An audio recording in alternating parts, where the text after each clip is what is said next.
दोस्तों, बिहार विधानसभा चुनाव को लेकर अपना-अपना समीकरण जो है तमाम सियासी पार्टियां देख रही हैं। वहीं कहीं न कहीं समाज के अलग-अलग हिस्से के लोग भी इस बात की कोशिश कर रहे हैं कि आबादी के एतबार से हिस्सेदारी उन्हें मिलनी चाहिए। आज जो है ऑल इंडिया मिल्ली काउंसिल ने एक बड़ी बैठक की और ख़ास तौर से अक़लियतों के आबादी के एतबार से हिस्सेदारी का सवाल उठाया। हमारे साथ ऑल इंडिया मिल्ली काउंसिल के कार्यकारी राष्ट्रीय अध्यक्ष मौलाना अनीसुर रहमान कासमी साहब हैं। अनीसुर रहमान कासमी साहब, सबसे पहले स्वागत है, खैर मकदम है आपका इस प्रोग्राम में। पहला सवाल यही कि क्या मांग किया आप लोगों ने और क्या रिज़ॉल्यूशन पास किया? देखिए, सबसे बड़ी बात तो ये कि जो इस मुल्क में मुख्तलिफ तबके हैं, खास तौर पर अक़लियतों में मुसलमानों के, वो सियासी तौर पर बहुत पीछे हैं। और सिर्फ अक़लियत ही नहीं है, आप ओबीसी को देखिए तो वो भी अपनी तादाद के एतबार से सियासी नुमाइंदगी में बहुत पीछे हैं। मुसलमानों का हाल तो ये है कि पूरे मुल्क में 14% से ज़्यादा इनकी आबादी है और अगर आबादी के हिसाब से पार्लियामेंट में हम देखें तो 77 सीटें होनी चाहिए लोकसभा में जी। और राज्यसभा में 35 सीटें होनी चाहिए। लेकिन सबसे ज़्यादा अफ़सोसनाक बात यह है कि माज़ी में भी और अभी भी ये आबादी के हिसाब से मुतनासिब नुमाइंदगी मुसलमानों को कभी नहीं मिली। बिहार विधानसभा चुनाव के हवाले से आप लोग क्या कोशिश कर रहे हैं? किस तरह से प्रेशर बनाने की कोशिश कर रहे हैं या क्या मांग कर रहे हैं कि किस हिसाब से सियासी पार्टियों को गौर करना चाहिए? अब बिहार की बात है तो हम लोगों ने ये बात रखी कि बिहार में तकरीबन मुसलमानों की आबादी 18% और कोई असेंबली हलका ऐसा नहीं है जहां 30,000 से कम आबादी। आबादी के हिसाब से मुसलमानों को कम से कम 44 असेंबली में इनको टिकट भी मिलना चाहिए, कामयाब भी होना चाहिए, 44 एमएलए इनके होने चाहिए। लेकिन हैं कितने? आप जानते हैं कि सिर्फ और सिर्फ जो है 19 एमएलए हैं, यानी आधे से भी कम। अभी 25 और होंगे तब जो है 44 पूरे होंगे। और यही हाल जो है यहाँ की काउंसिल का है। आबादी के हिसाब से काउंसिल की कुछ 75 सीटें हैं।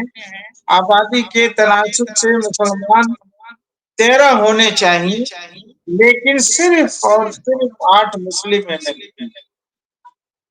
आप इससे अंदाजा लगा सकते हैं कि कोई भी पार्टी हो, वो मुसलमानों को उसमें उनका हक दिया नहीं है।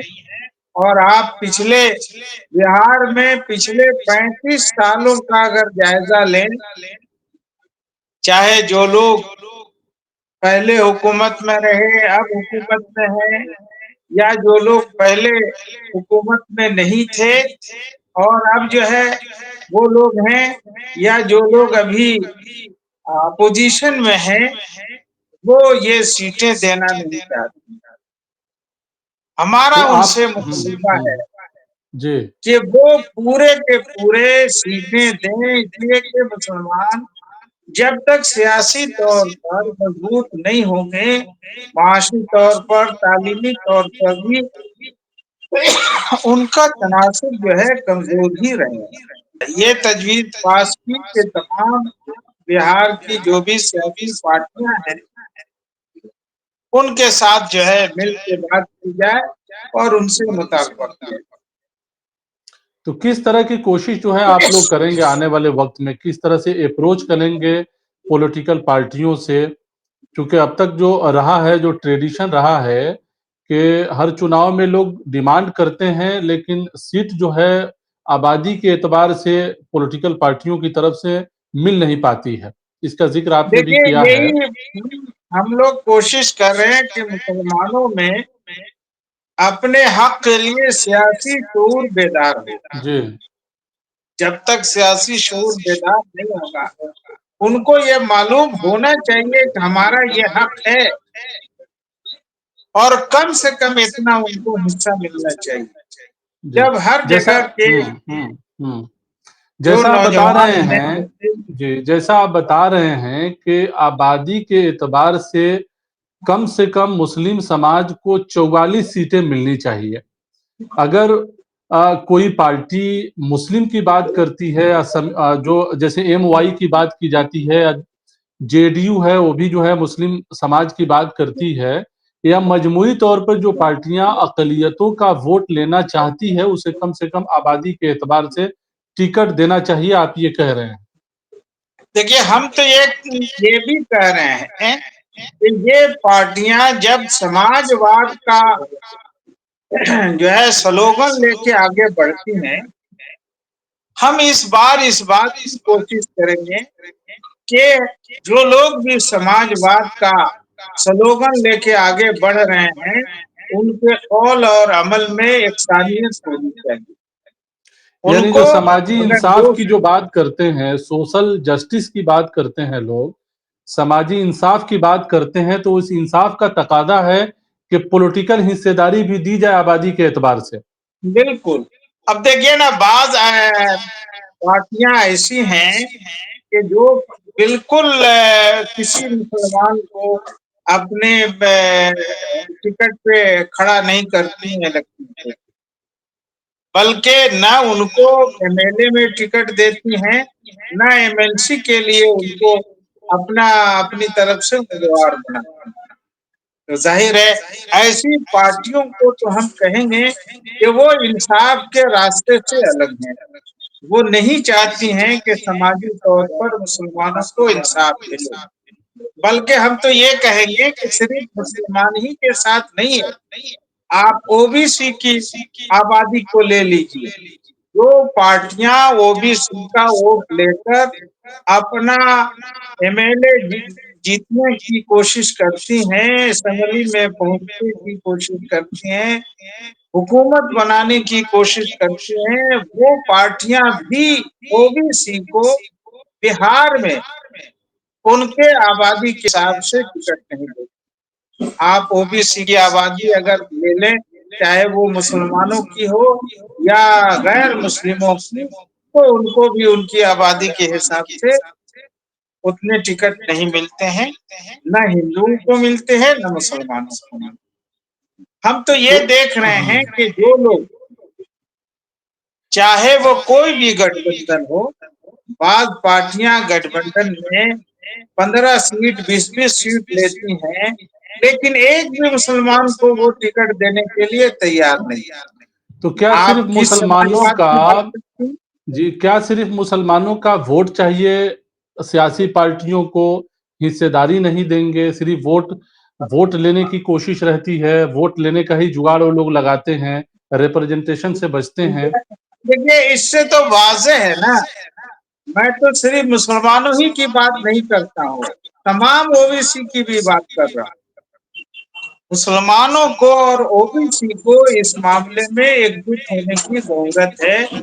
जिनकी हिस्सेदारी नहीं मिल रही है, उनको एक साथ खड़ा होने की जरूरत तो आज जो प्रोग्राम आप लोगों ने किया है, इसमें किस-किस तरह की बातें आई है? लोगों ने क्या कहा इस हवाले से? है। देखिए, मुख्तलिफ लोगों ने जो बात कही, एक तो ये कि पोलराइजेशन के जरिए लोगों के जहन को जहरालूद करने की कोशिश की जाती है, हमें उससे बचना है। दूसरे ये कि वोट देने के लिए पहले जरूरी है कि वोटर लिस्ट में नाम हो। सारे लोगों से ये अपील की गई है कि वो वोटर लिस्ट में अपने नामों को देख लें। अगर नाम नहीं आया है, तो आज भी जरूरत है कि फार्म 6 भर के, फार्म नंबर 6 भरकर वो अपने नाम को दाखिल कराएं, अप्लाई करें। ऑफलाइन भी और ऑनलाइन भी गुंजाइश है। इसमें जब तक समाजी वर्कर दिलचस्पी नहीं लेंगे, ये नुकसान की भरपाई नहीं हो पाएगी। इसलिए हम पूरे सूबे के समाजी वर्करों से कहेंगे, चाहे वो कोई भी जात और धर्म के हों, उनको अपने-अपने एरिया में, अपने-अपने वोट के दायरे में लोगों के जो नाम कटे हुए हैं, उनको फिर से जुड़वाने की कोशिश करनी चाहिए। दूसरी हज़रत गुज़ारिश जी, ये आज जी। की मीटिंग में की गई हुँ। कि लोगों को वोट देने के लिए आमादा किया जाए, और तीसरी गुज़ारिश पार्टियों से ये की गई कि वो साफ-सुथरी शरीर वाले, अच्छी सोच रखने वाले, समाज के तमाम तबकों के लिए काम करने वाले अपराधी को अपना नुमाइंदा बनाएँ इलेक्शन के लिए, अपना उनको टिकट दें। ऐसे लोग जो बगैर किसी तासुब के काम करें, हमजहत तरक्की का काम करें, और जो नफ़रती सोच रखने वाले न हों, बदउनवान न हों, ऐसे लोगों को हरगिज़ कोई भी सियासी पार्टी टिकट नहीं दे। एक आखिरी सवाल आपसे ये होगा, जब तक पॉलिटिकल रिप्रेजेंटेशन किसी सोसाइटी को नहीं मिलता है, ज़ाहिर है उनका अपलिफ्टमेंट उस हिसाब से नहीं हो पाता है, ये अक्सर आप लोग कहते रहे हैं। तो एक आखिरी सवाल कि सभी सियासी पार्टियाँ आज भी मुसलमानों को सिर्फ़ वोट बैंक की नज़र से देखती है। क्या कहेंगे आप कि वोट बैंक की नज़र से ही देखेंगे या नुमाइंदगी भी देखिए, देंगी सियासी जब पार्टियाँ? तक वोटर जो है बाशऊर नहीं होंगे, संजीदा नहीं होंगे, ये सियासी पार्टियाँ और उनके जो नुमाइंदे हैं, वो लोगों को बहला-फुसलाकर वोट लेते रहेंगे। इसलिए हम चाहते हैं कि समाज बेदार हो, वो साफ-सुथरी, सेकुलर, सही, ईमानदार अफराद को वोट देने की कोशिश करे। जब वो इस तरह का मिजाज बनाएगी अवाम, तो फिर सियासी पार्टियां भी अच्छे लोगों को टिकट देंगी। बहुत शुक्रिया हमसे बात करने का। तो ये थे ऑल इंडिया मिल्ली काउंसिल के कार्यकारी राष्ट्रीय अध्यक्ष मौलाना अनीसुर रहमान कासमी साहब। आज ऑल इंडिया मिल्ली काउंसिल ने बाकायदा एक प्रोग्राम करके तमाम सियासी पार्टियों से ये अपील की है कि अक़लियतों की जो आबादी है, आबादी के एतबार से सियासत में उन्हें हिस्सेदारी मिलनी चाहिए। देखना दिलचस्प होगा कि सियासी पार्टियाँ इस सिलसिले में क्या करती है, लेकिन ये बिल्कुल सही है कि जब तक सोसाइटी अवेयर नहीं होगी, समाज अवेयर नहीं होगा, उनका मसला कहीं न कहीं लटका रह जाता है, हल नहीं होता है। तो इस सिलसिले में भी समाज को बेदार होने की ज़रूरत है। मिल्ली काउंसिल ने समाज से ये अपील की है। बहरहाल इस प्रोग्राम में इतना ही, हमें दीजिए इजाज़त। शुक्रिया।